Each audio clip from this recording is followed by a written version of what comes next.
Hi, and welcome to Beginnings, or welcome back. This is number 8 in a series of videos called Beginnings, in which I'm looking at the opening chapters of the Bible. So that would be the Bible that's the Jewish Bible and the Christian Bible. The Christian Bible is bigger, but both open with these chapters. And I'm calling this particular video Two Wolves, Jordan Peterson, Criminals You've Met, and your local government's Department of Justice. Kind of a long title, but I think I try to capture with the title what I'm trying to do in the video.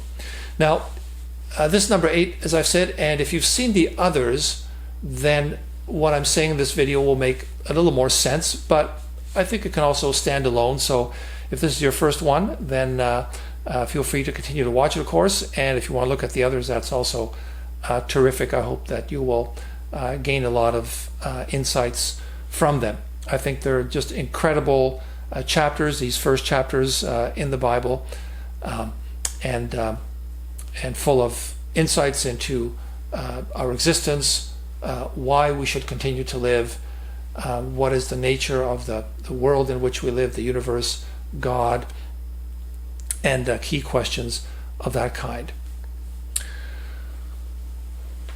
Now, there's a story that the way I encountered it is that it comes out of the indigenous communities in North America, so the native communities. And it's a story called Two Wolves. And here's how the story goes. A native elder is teaching his grandson. And he tells his grandson a story about two wolves, and he says, in each person, there are two wolves. One wolf is all about caring, loyalty, respect,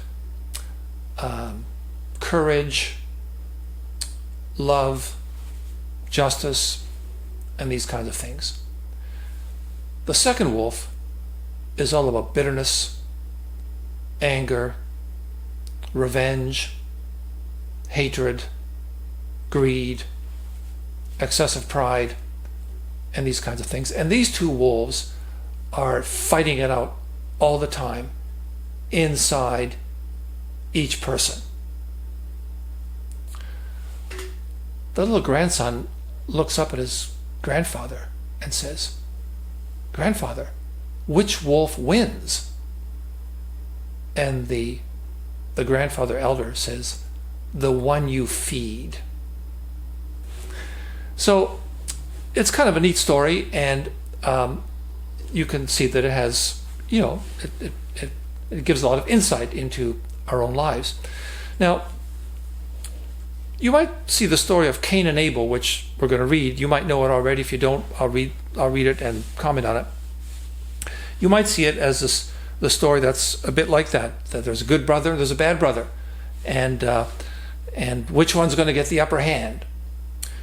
And there's a University of Toronto professor named Jordan Peterson. You may have seen some of his videos.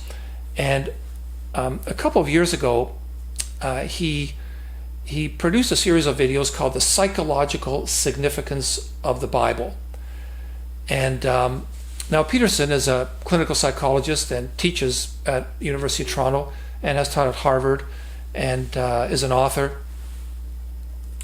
And in this particular series, when he gets to the story of Cain and Abel, by the way, the series that he does is well worth looking at. I have some different underlying perspectives on how to read the Bible generally, but Peterson did an amazing service in that he kind of brought to the fore a vigorous discussion of the Bible that millions of people have plugged into, and for a time was part of the national conversations here in Canada and probably elsewhere. Anyway, so take a look when you get a chance. But he sees the story of Cain and Abel as a story of kind of two wolves, similar to the story of the two wolves, but particularly he sees it as what he calls a story of the hostile brothers. And in a number of cultures, there are stories of hostile brothers. So Peterson comments on the story in the Egyptian mythology of Osiris and Seth.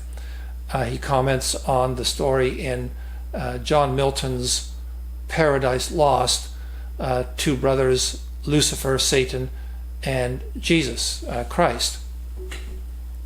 So the story of Cain and Abel could be seen as the story of two brothers, and which one's gonna win, the good or the bad.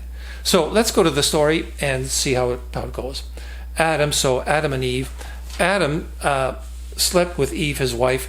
She conceived and had Cain. She said, "I've gotten a man with God's help." Then she had another baby, Abel. Abel was a herdsman and Cain was a farmer. Now some scholars look at this and they say, well, the story reflects the emergence of agrarian culture over hunting and gathering. So, Abel was a herdsman, and so he'd be looking after the animals, and Cain was a farmer, kind of more agrarian. So this story reflects that kind of evolution in human development. Maybe it does. But I think that's not particularly important to the writer and the first listeners. So, but one thing that might have been important is this thing about Eve having her children, because in the previous chapter, God had promised Eve that one of her children would crush evil. And this was very important because in that earlier chapter, evil had emerged, people had partnered up with it, and it was not good. So how's that going to get resolved? And God makes a promise. Eve, one of your children, will crush the source of evil. Now, if you're one of the first readers, you don't know that, so how the story's going to unfold. So you're just reading along. So you might be thinking, well, maybe, Eve is pregnant, so maybe that's going to happen. That her child is going to crush evil, and things will again take a much better turn for the better. But that doesn't happen. Cain becomes a farmer. Maybe the second child then. Well, no. Abel becomes a herdsman. Okay, so that's one thing we can notice there. I forgot about maybe 10 things to notice about the story. So there's hope for a savior, but that hope is put on hold. Okay, I'm going to read a little further. Time passed. Cain brought an offering to God from the produce of his farm. Abel also brought an offering, but from the firstborn animals of his herd, choice cuts of meat. God liked Abel and his offering, but Cain and his offering didn't get his approval. Cain lost his temper and went into a sulk. God spoke to Cain, "Why this tantrum? Why the sulking? If you do well, won't you be accepted? And if you don't do well, sin is lying at the door, ready to pounce. It's out to get you, and you've got to master it." But Cain had words with his brother. They were out in the field. Cain came at Abel, his brother, and slew him, killed him. So a couple comments there. So there's two offerings. We're not told much about them, and I think most people who make their living studying these things, and if I remember from my student days, the idea about the two offerings was that Cain's was rather careless. He was a crop farmer. The text doesn't indicate that he took much care in bringing a gift, an offering to God. So just grabbing something kind of carelessly from the field or from his benches or whatever, and here it is, here we go. But Abel makes sure that he takes a firstborn animal, so one of the prize animals of his herd, and choice cuts of meat. So the idea is that Cain's offering is not well received by God for legitimate reasons, but Abel's is. Now Cain loses it, and God says to Cain, "Cain, what's going on? You've got a choice to make. You've either got to feed, this.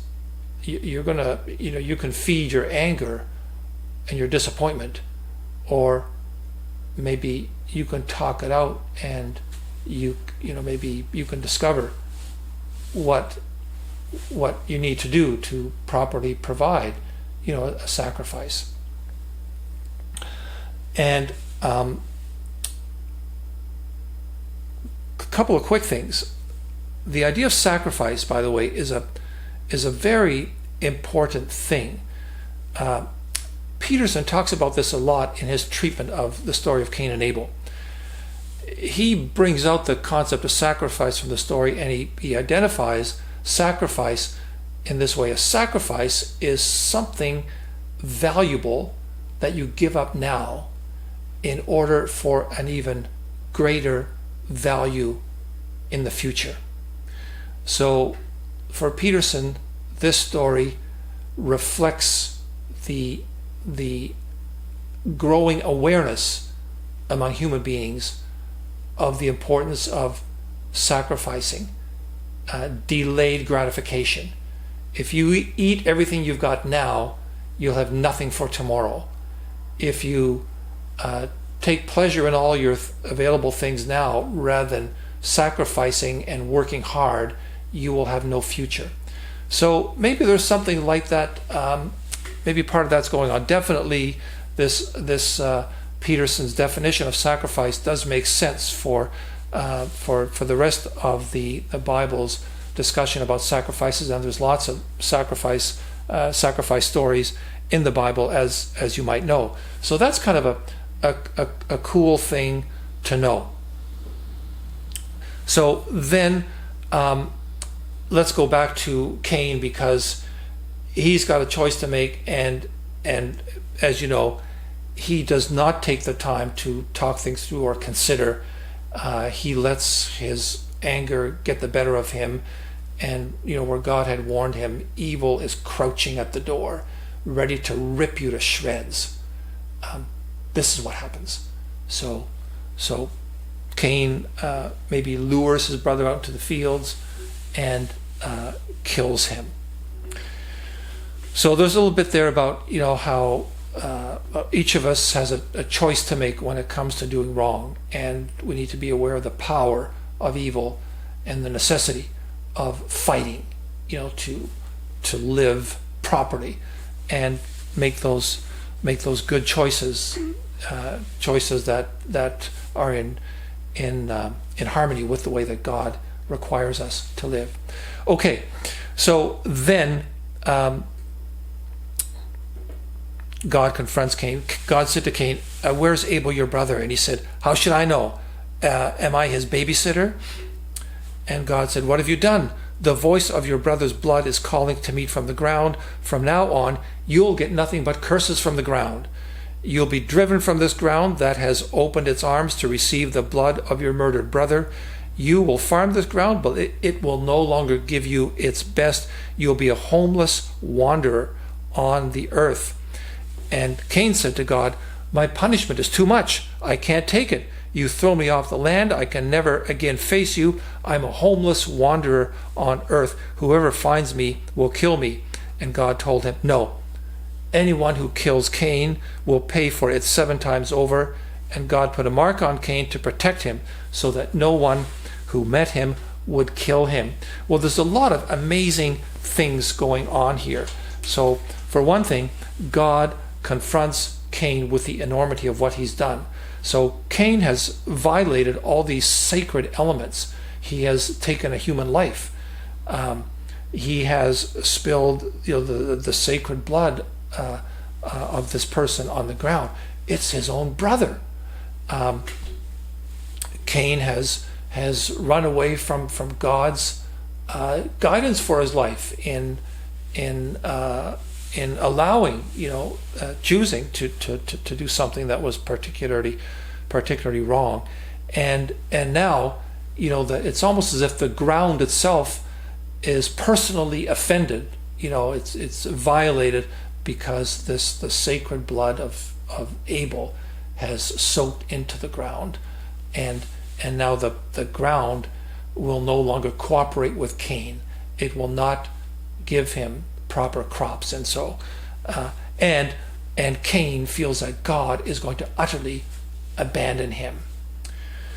So Cain is in it very deep. So what becomes of Cain? Does God abandon Cain? No, he doesn't. It's a very interesting thing. Cain has done this horrendous thing, but God does not abandon him. And I think this is such a great thing to notice for anybody who's done something which, society or whatever considers particularly bad or evil, something for which you could be judged and incarcerated and so forth, or for which you should be, demonized and sent away to rot somewhere. We have categories of such people in every society. We have them in ours, in our modern society as well. You could probably think of them. Anyway, but with God, there's no such category. God protects Cain.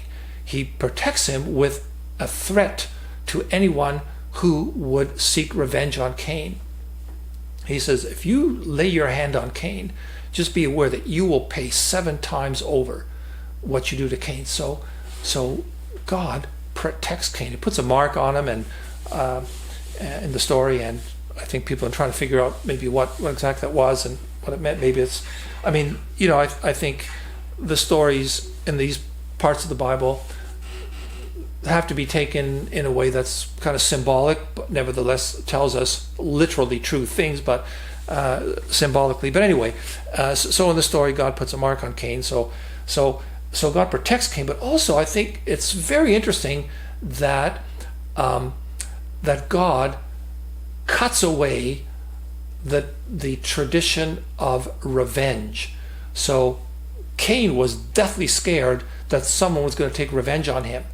And so what God does is he says anybody who tries that is going to find out that the price they pay will be so high that they will never touch you, Cain, because God's going to exact 7 times from that person. So that threat of God's retaliation on anybody who would seek revenge on Cain is a protection for Cain. I think it's less about what God's going to do to somebody, but it's more to protect Cain, and it's God cutting away the cycle of revenge. Now this is very important, because in every society there are ways of dealing with accusations and crimes, and the reason that we have ways of dealing with them. So these are, whether it's village elders meeting to discuss some situation, or a person has done something bad in the community, what are we going to do? Or whether it's a Western style Department of Justice. The reason we have these things is because we cannot have people engaging in vigilante justice. And so without tribal councils of elders, without departments of justice, we are going to revert back to vigilante justice, the tradition of revenge, and we can't have that. So God emerges in the Bible as the first one to cut away the tradition of vigilante justice. And I think that this is a kind of a God dimension that continues to play itself out in all of our societies, a God dimension that we must not have vigilante justice. We must have a way to process accusations and a way to care even for those who have done wrong. So that is a cool thing to remember. Anyway, we're going to get back to that in just a minute. So anyway, Cain left the presence of God, and he lives in no man's land east of Eden, it says. I'm going to read the rest of the chapter and then a couple of concluding comments. So then Cain, he's left now his original kind of cropland and familial ground and so forth, and he's left and he's gone to a new place. And Cain slept with his wife, and she conceived and had Enoch. And Cain then built a city and named it after his son Enoch. Enoch had Irad had Mehujael, Mehujael had Methushael, Methushael had Lamech. Lamech married 2 wives, Ada and Zillah. Ada gave birth to Jabal, the ancestor of all who live in tents and herd cattle. His brother's name was Jubal, the ancestor of all who play the lyre and flute. And Zillah gave birth to Tubal-Cain, who worked at the forge, making bronze and iron tools. Tubal-Cain's sister was Naamah. Now Lamech said to his wives, Ada and Zillah, listen to me. You wives of Lamech, hear me out. I killed a man for wounding me, a young man who attacked me. If Cain is avenged 7 times, for Lamech it's 77. Back to Adam and Eve.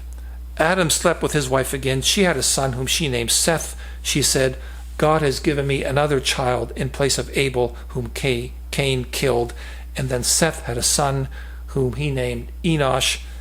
That's when men and women began praying and worshiping in the name of God. So technically we're done with Cain and Abel because Abel's gone and Cain has moved on, but this is kind of an epilogue to the story. So Cain builds a city. Now there's a French thinker named Jacques Ellul, and he writes about this story, and it's a while ago since I read it, but one of the things he says about the meaning of the city, pre-modern cities or modern cities, the meaning of the city is it's kind of a substitute for God's presence. So Cain leaves the presence of God and he builds a city. So for Ellul, the city becomes a substitute for God. And you can kind of see this. If you think of a modern city, it provides you with everything you need: your clothing, your food, your working environments, your living environments. It provides you with sources of wealth, and it provides you with a future, and it provides you with a narrative for your life. In the city and your culture, you're going to find different stories and narratives that gives you your purposes in life, and it's where you can have a family and all these kinds of things. So the city can become a substitute for God, and in a way I think this is kind of what happens for Cain. But does that mean that God is not continuing to unfold some good things in the city?